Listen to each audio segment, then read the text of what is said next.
लेकिन उसके परिणाम आते ही ये दूसरा स्वरूप पैदा हुआ है।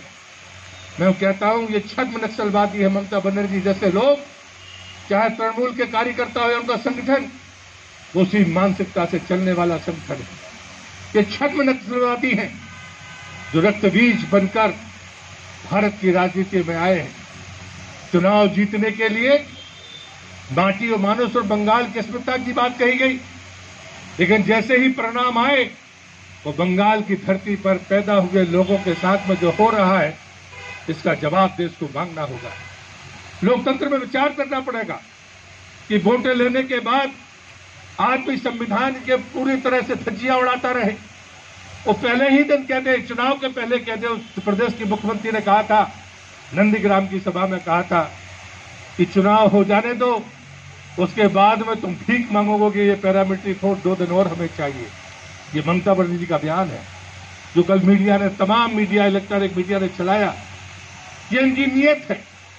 ये कितने भी चेहरे लगा ले, लेकिन नक्सलवाद का वो तंत्र, नक्सलवाद की वो मानसिकता जो भय और आतंक की दम पर सत्ता अपने जेब में रखना चाहती है, अपनी काबू में रखना चाहती है, ऐसे संघर्षों से भारतीय जनता पार्टी दो हाथ करती रही है। मैंने आपको कहा कि हम 2 से 303 तक पहुंचे हैं।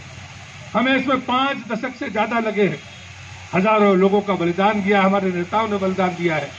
लेकिन एक बात और मैं दमोह के पत्रकार बंधुओं के ध्यान में लाना चाहता हूं। हम जम्मू कश्मीर में ये देखते थे कि पुलिस वाला छुट्टी पड़ जाता था तो घर में मार दिया जाता था। पैरामिलिट्री फोर्स का जवान अगर घर में छुट्टी मनाने जाता था और वो मार दिया जाता था। सेना का जवान अगर कोई जम्मू कश्मीर में होता था, वो घर में छुट्टियां मनाने जाता था तो वो मार दिया जाता था। हम तड़पते रह जाते थे, दुखी होते थे, श्रद्धांजलि देते थे। लेकिन उसके बाद देश के किसी सूबे में ऐसा समाचार हमको सुनने के लिए नहीं मिला।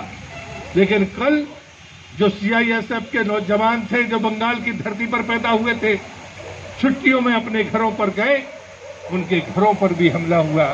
ये मानसिकता कौन सी है? क्या ये विघटन की मानसिकता नहीं है? क्या ये देश के विरोध की मानसिकता नहीं है? ये देश के विरोध की मानसिकता है। ये लोकतंत्र को कुचलने की मानसिकता है। भारतीय जनता पार्टी के कार्यकर्ता की हत्या सिर्फ भारतीय जनता पार्टी के कार्यकर्ता की हत्या नहीं है, हिंदुस्तान के लोकतंत्र की हत्या है। हिंदुस्तान के संविधान को कुचलने की कोशिश है।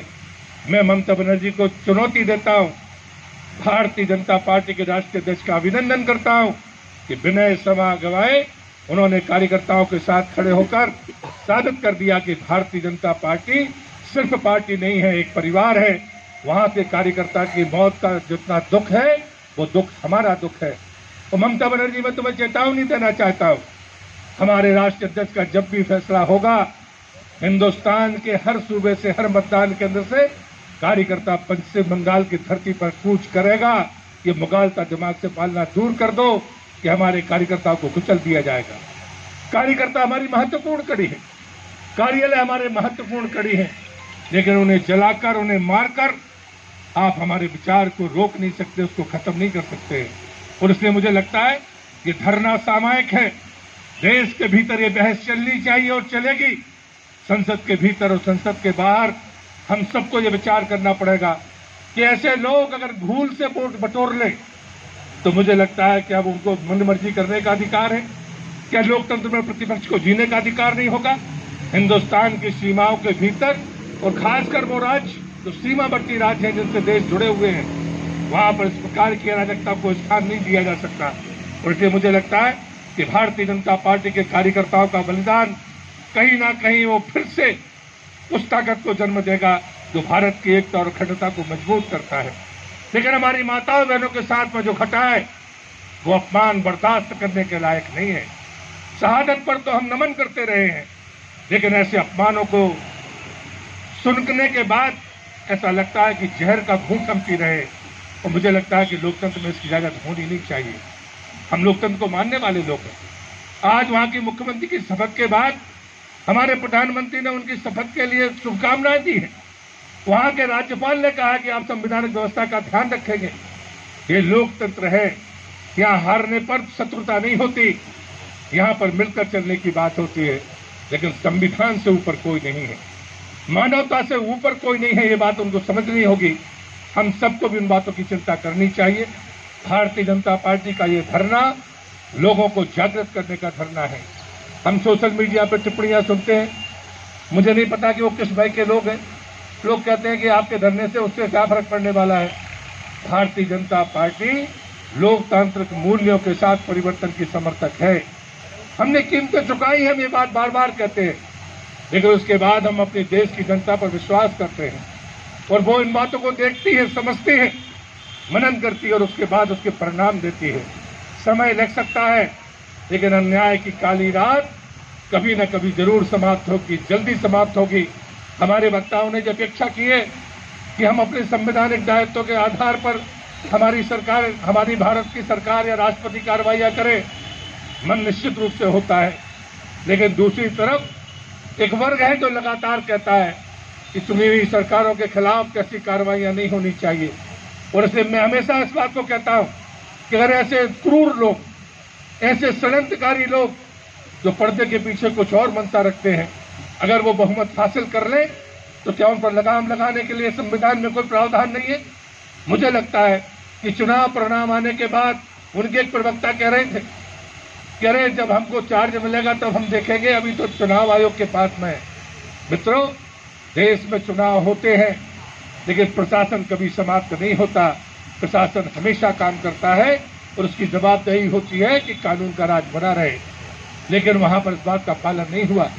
और इसलिए मुझे लगता है कि देश के वो तमाम विधि विशेषज्ञ, वो तमाम संविधान को समझ रखने वाले लोग, वो तमाम राजनेता, वो तमाम पढ़ने लिखने वाले और मनन करने वाले लोग इन घटनाओं का आकलन जरूर करेंगे।